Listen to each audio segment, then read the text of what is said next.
I was sitting on the side of the highway, bleeding, staring at what used to be my car when my fiancée texted me. "I'm having dinner with Chloe. Call an Uber or something." Yeah, that's it. That was the response. Alright, Reddit, before anyone says this sounds like some creative writing exercise, let me be clear. This actually happened. I've got screenshots. I've got receipts. I've got timestamps. So buckle up, because this gets ugly. Here's the context. I'm 29 years old. I work as a project manager for a solar panel installation company, making about $85,000 a year plus bonuses. I own my downtown apartment outright, paid cash for it when I was 26 using savings and some inheritance from my dad after he passed. No debt. Excellent credit. The kind of credit score loan officers practically drool over. I'm not saying that to flex. I'm saying it so you understand how solid my life was, and how badly I got played. Enter Sienna. She seemed perfect. A brand strategist, college educated, making around $60,000 a year. I met her 3 years ago at a corporate mixer. My company was doing work on her building. She was impressed that I owned property and had my finances in order. Things escalated fast in the best way. Trips together. Future plans. She fit right in with my family. My mom adored her. My older brother Reed thought she was great for me. Last Christmas I proposed. The ring cost me 2 months' salary. She cried the right tears, posted the perfect Instagram story, and said yes. Wedding set for April. I'd already dropped around $5,000 on deposits. She moved into my place about a year before all this. Everything was in my name. She chipped in for utilities and groceries, but it was my place, my kingdom. Everything felt bulletproof. Now I need to introduce Knox, my ex-best friend. Knox and I had been tight since college. Fraternity brothers. Roommates junior and senior year. After graduation, we stayed close. He was the guy you call at 2 a.m. when your world is falling apart. When I proposed to Sienna, Knox was the first person I called. When I asked him to be my best man, he actually teared up. The three of us, me, Sienna, and Knox, hung out constantly. Game nights, double dates, weekend trips. Sienna always said Knox was like the brother she never had. Knox always told me she was perfect for me and that he'd never see me happier. The wedding was 5 months away. Then 3 weeks ago, everything exploded. Some guy in a lifted F-250 decided physics didn't apply to him and slammed straight into my Accord going about 70 on Mason. No signal, no warning, just full send into my driver's side door. My car spun across 2 lanes. Glass everywhere. I somehow avoided being crushed, managed to regain control, and pulled over.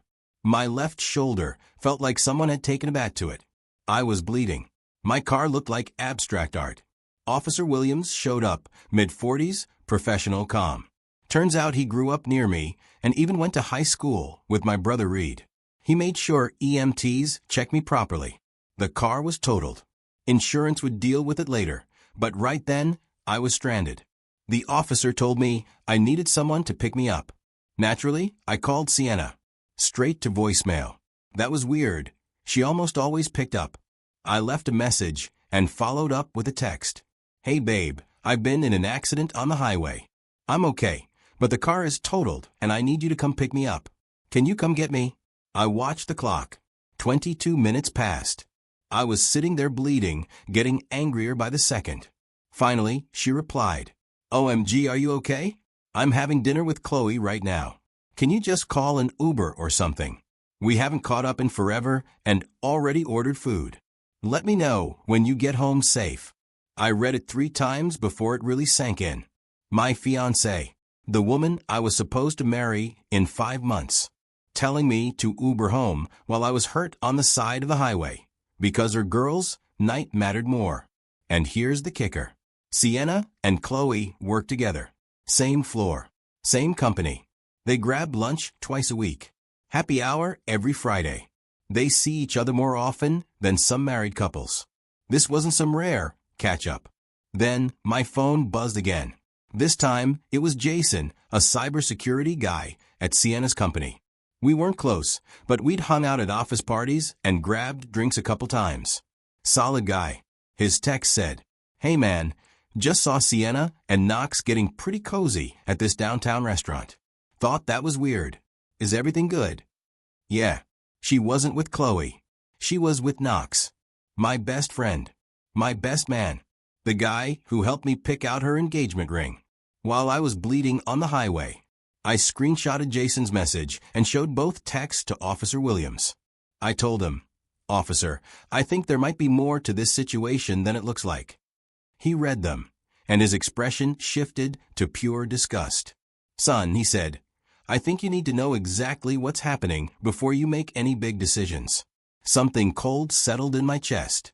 I asked him, "In situations like this, do you ever have to notify family members officially? Like if someone's injured and their emergency contact isn't responding?"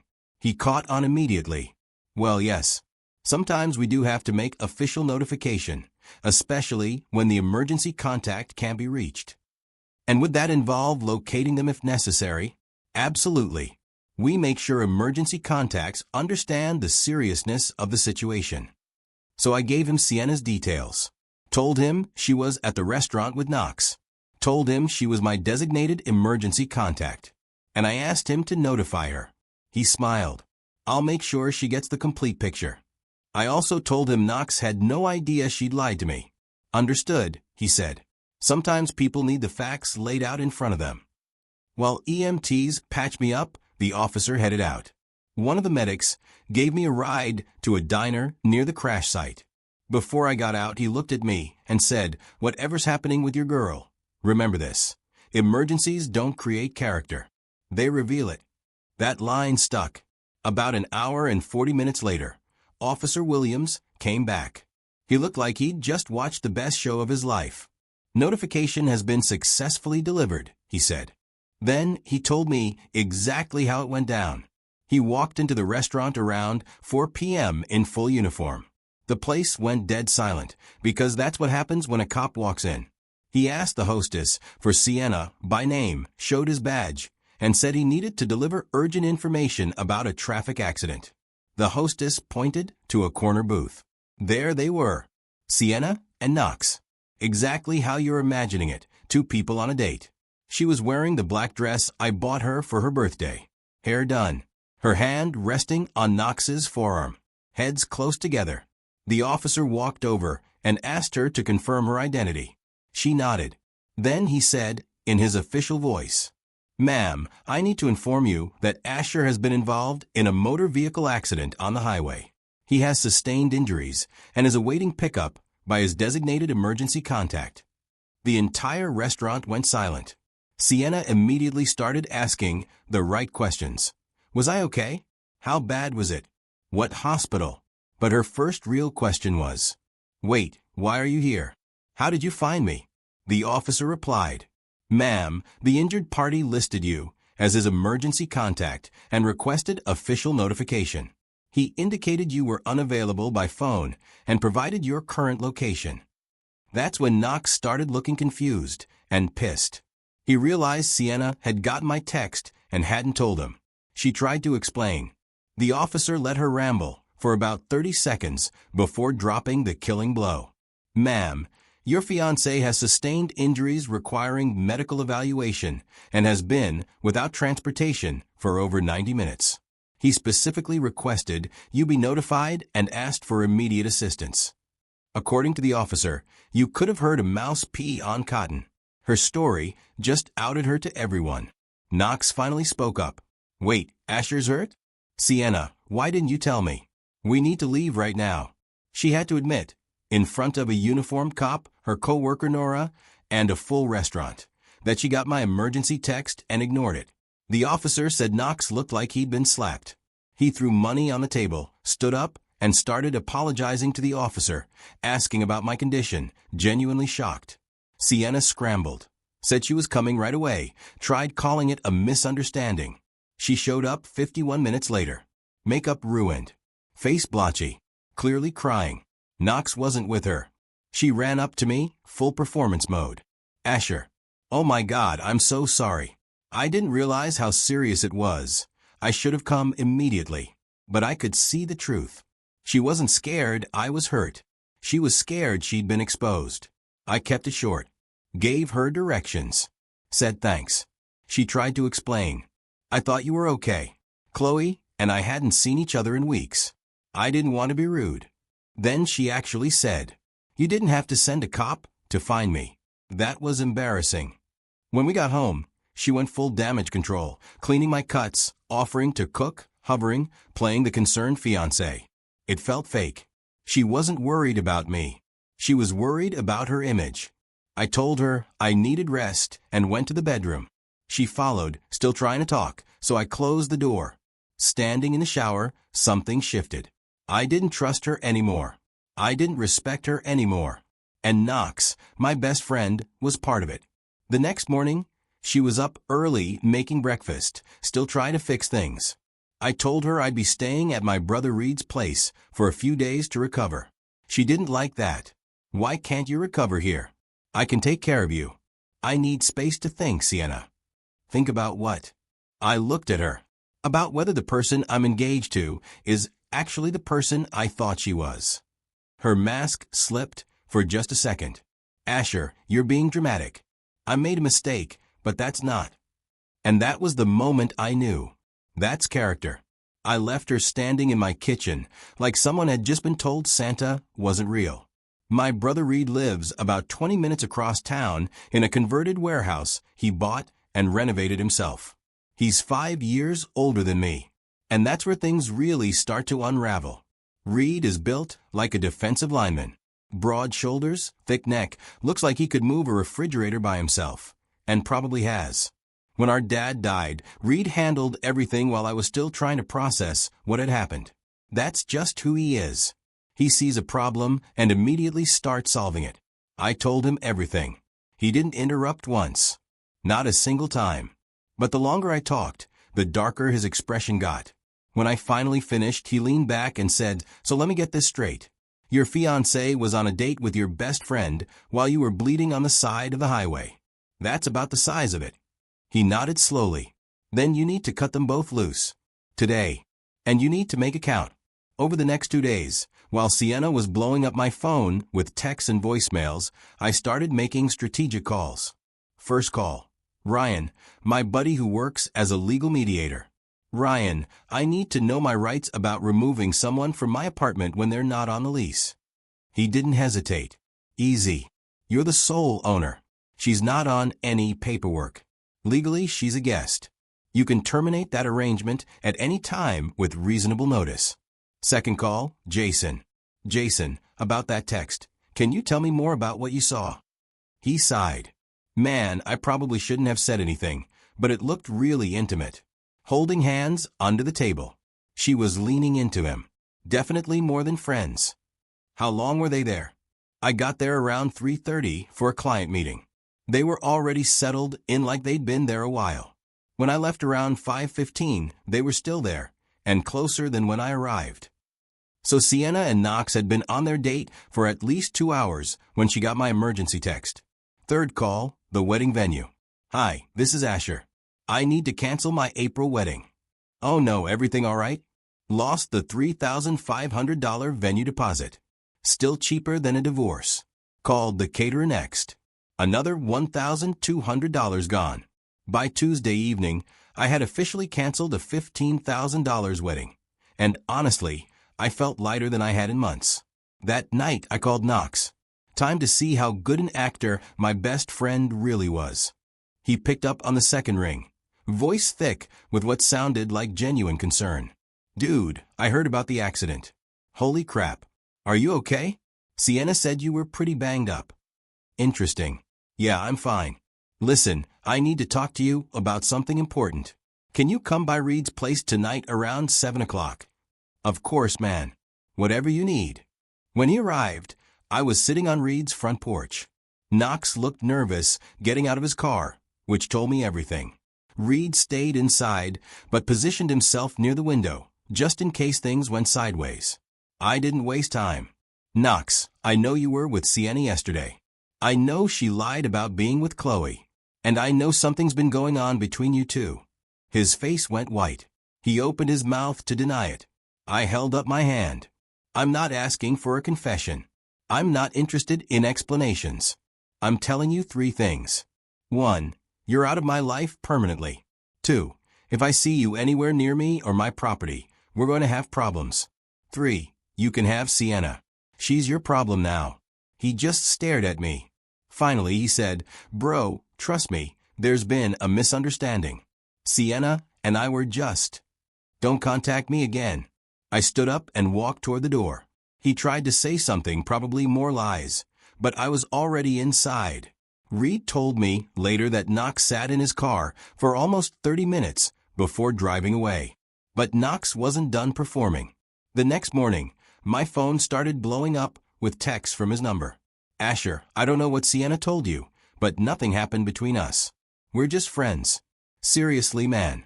You're my best friend. I would never do that to you. Sienna's been having problems in your relationship and needed someone to talk to. That's all. Please don't throw away 12 years of friendship over a misunderstanding. Each message made me angrier. He was still lying, still manipulating, still thinking I was dumb enough to believe him. I blocked his number. Then I moved on to removing Sienna from my life. Thursday morning, while she was at work, I went back to my apartment. I had already scheduled a locksmith. New deadbolt, new handles, new keys. Then I packed every single thing she owned. Systematically, calmly, loaded it all into my truck, drove straight to her office downtown, walked into the building and approached the security desk. I need to deliver personal items to Sienna in Branding. When Sienna stepped off the elevator and saw me standing there with 8 boxes containing her entire existence, her face cycled through every emotion imaginable in about 5 seconds. Asher, what the heck are you doing? Returning your property. I changed the locks. You no longer live there. You can't just kick me out. We live together. I have rights. Yes, I can. My apartment. My lease. My deed. You were a guest. That arrangement is over. This is ridiculous. You're being completely unreasonable over one little mistake. What about my stuff that's still there? You have until Sunday at noon to collect anything I missed. Text me when you're coming. After that, it goes to Goodwill. Quick pause, fellas. YouTube just dropped this new hype feature. If you're hooked on this story, smash that hype button. It tells YouTube this video deserves to blow up and helps keep crazier stories coming. Appreciate you. Alright, back to the drama. Asher, you're acting like a child. We need to talk about this like adults. Adults don't mess around with their partner's best friend behind their back. Her face twisted into something ugly. I don't know what lies Knox has been telling you. Knox told me everything. Keep lying. It's really working for you. He didn't.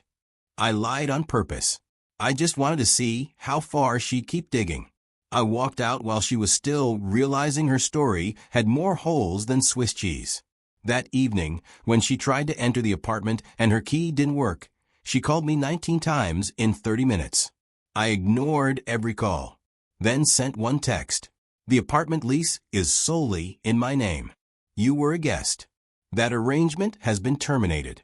The voicemail started sweet, then went full psycho. Highlights. Asher, please call me back. We can work this out.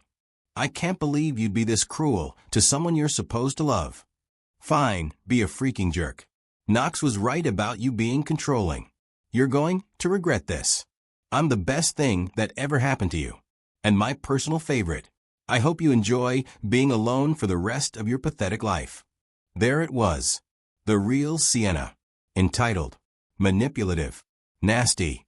When that didn't work, she started calling from different numbers. I blocked them all. Friday evening, she started showing up at my job sites, making scenes in front of my workers and clients. That's when I called Officer Williams about harassment laws and Ryan about legal options. Ryan helped me draft a professional letter to her company explaining that their employee was engaging in workplace harassment that was interfering with my company's operations. That got Sienna's attention real fast. The workplace visits stopped immediately. But I wasn't done with Knox. Not even close. Knox works at a small but successful engineering firm downtown where reputation matters. And here's the beautiful part. His boss, Max, happens to be a client of my construction company. We've collaborated on 3 major projects. Max is old school. Loyalty, integrity, character. Monday morning, I called him. Hey, Max, want to grab lunch this week? I've got a potential project I'd like to discuss. We met Wednesday at his favorite steakhouse. Talked business first, legitimate strip mall project. Then, the conversation drifted personal. I mentioned I'd recently removed my former best friend from my wedding party due to character issues. Damn, Max said. That's tough. Especially when it involved my fiancée. Ex-fiancée, I should say. He set down his fork. We talking about someone I know. Knox. My best friend of 12 years. Was supposed to be my best man. I gave him the facts. No filter. How long has this been going on? He asked. Based on what I've pieced together, at least several weeks before the accident. Maybe longer. He was quiet for a long moment. Asher, I appreciate you telling me this. In our business, character matters. A man who'd betray his best friend, that raises serious questions. 3 weeks later, word around the firm was that Knox had been passed over for the promotion everyone expected him to get. Seems the partners had concerns about his judgment. Around that same time, I ran into Lyra, Knox's girlfriend of 2 years, at the grocery store. Asher, I heard about you and Sienna. I'm really sorry. Thanks, Lyra. How are you holding up? She glanced around, then leaned closer. Can I ask you something? Did Knox ever mention anything about Sienna that seemed off? What makes you ask? I found some texts on his phone about a month ago. Nothing explicit, but definitely flirty. He said she was having problems with your relationship and needed a friend. I looked her straight in the eye.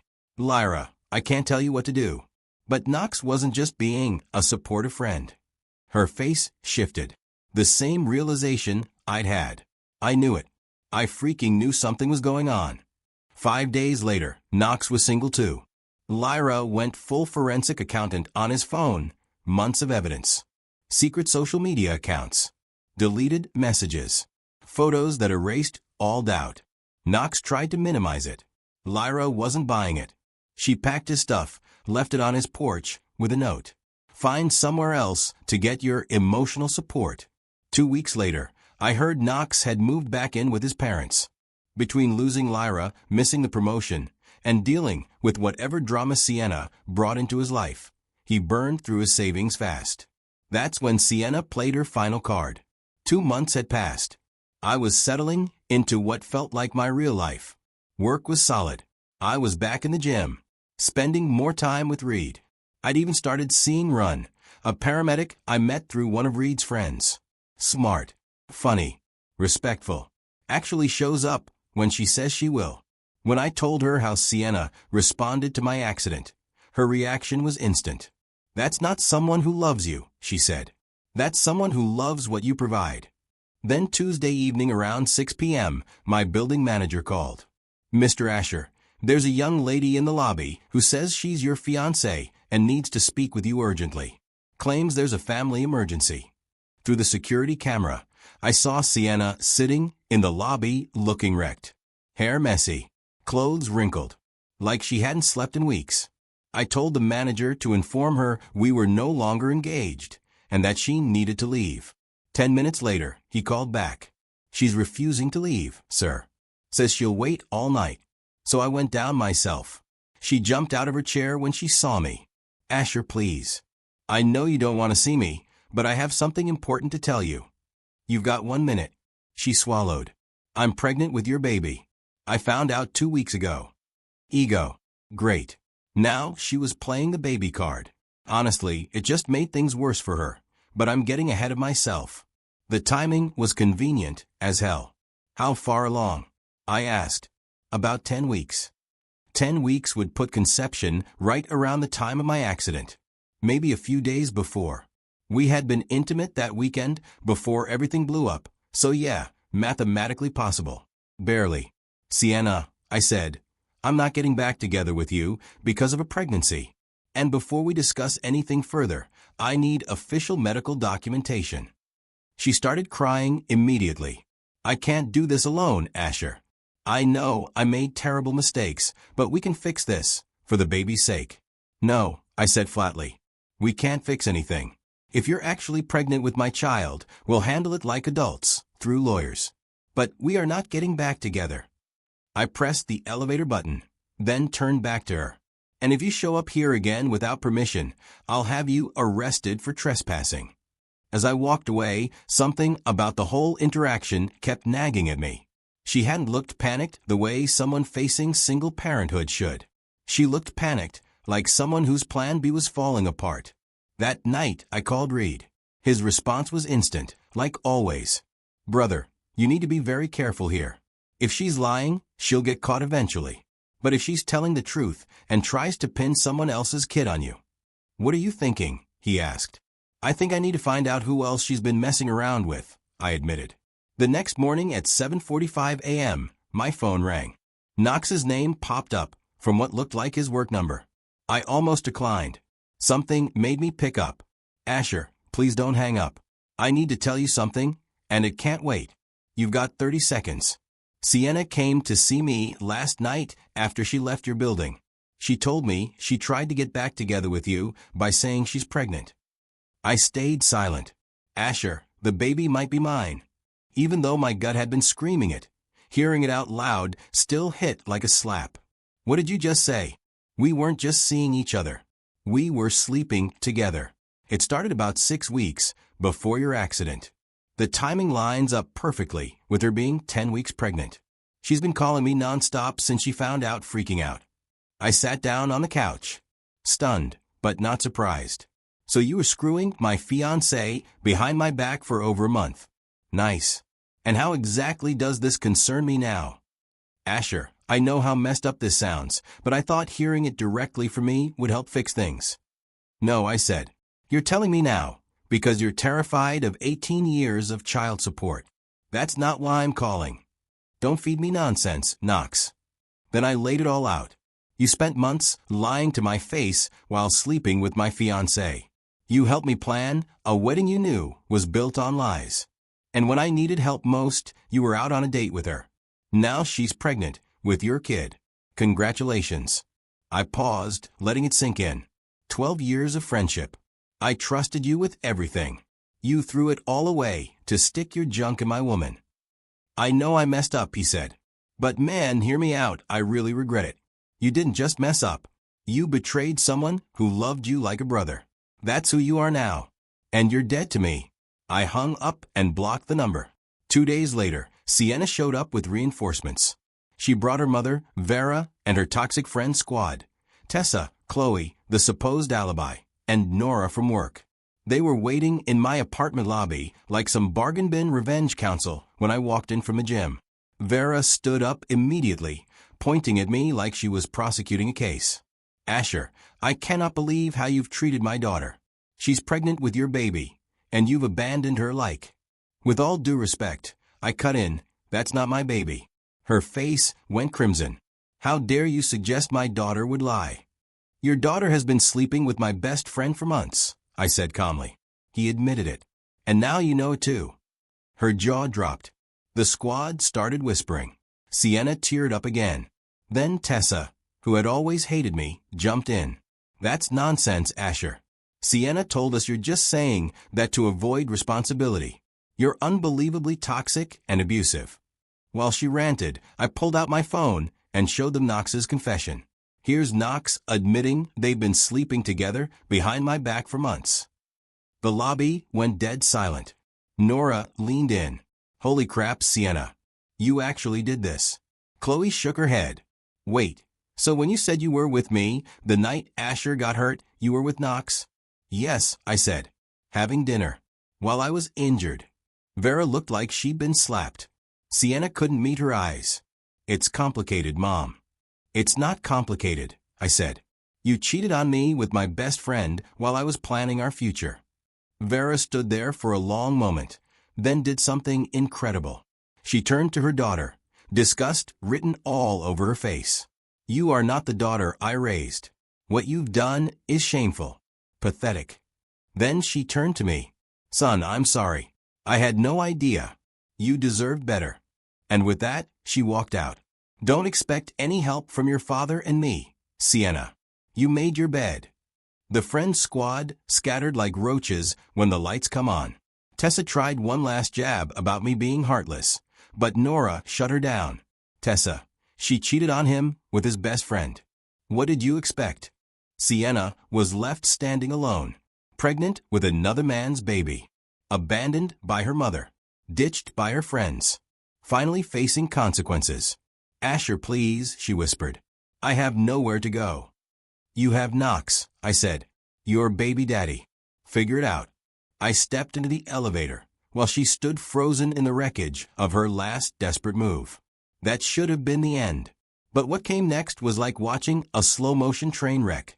Horrible, but fascinating. Within days, the truth spread fast. Mutual friends who had criticized me suddenly went quiet. At her workplace, things shifted too. Jason told me Nora had told everyone the truth. Hard to maintain professional respect when people know you tried to commit paternity fraud. 2 weeks later, Sienna made another desperate move. Somehow, she got Reed's address. Sunday morning, around 10 a.m., she showed up with a freaking U-Haul. Not joking. She was unloading boxes onto Reed's lawn like she was moving in. Reed stepped out, took one look, and called me. Brother, your crazy ex is trying to set up camp in my front yard. I drove over to find her arranging boxes like some tragic refugee camp. She looked worse than ever. What the hell are you doing? I demanded. I have nowhere else to go, she cried. My parents won't let me home. Knox won't answer my calls. I got evicted. You did this to me, she said, gesturing to the boxes. Look what you reduced me to. That's when Reed stepped in, and I've never been prouder. Lady, he said coldly, my brother didn't reduce you to anything. You did this to yourself. She cried again, her default response to consequences. I made mistakes. Mistakes. Reed barked a laugh.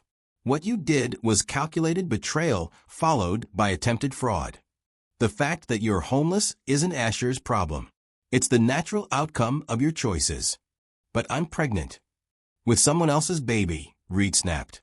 You've got 10 minutes to get your junk off my property before I call the cops. She looked at me one last time. Asher, please. For what we used to have. What we used to have was built on lies. I was never your backup plan. She packed up and drove off. Reed and I stood there watching. Think that's the end of it? He asked. I hope so. It wasn't. 3 days later, Max called. Asher, thought you should know, Knox was terminated yesterday. Turns out he'd been using company resources for his affair. IT found everything, messages, video calls, badge swipes, even conference rooms. When confronted, he denied it. They had logs. A week later, Jason told me Knox was bouncing between temp agencies, working construction jobs barely above minimum wage. Karma keeps good books. The best part came a month later. I was having dinner with Run when Sienna's father, Sterling, walked in. Retired military. Straight shooter. He spotted me and came over. Asher, I hope you don't mind. Not at all. He apologized for real. We raised her better than that. Then he said something better. Sienna and Knox asked us for money for the baby. I told them if they wanted to play house behind your back, they could pay for it themselves. He shook my hand. You're a good man. You deserve better. 6 months later, Sienna had the baby. Looks exactly like Knox. They're miserable. Then, last month, I got a wedding invitation. Sienna invited me to her shotgun wedding. I showed Run. She laughed. I threw it away. Now Run and I are talking about getting engaged. She's everything Sienna wasn't. And the best part? I didn't destroy them. They destroyed themselves. I just stepped aside and let karma do the work. Sometimes the best revenge really is living well. Peace out, Reddit.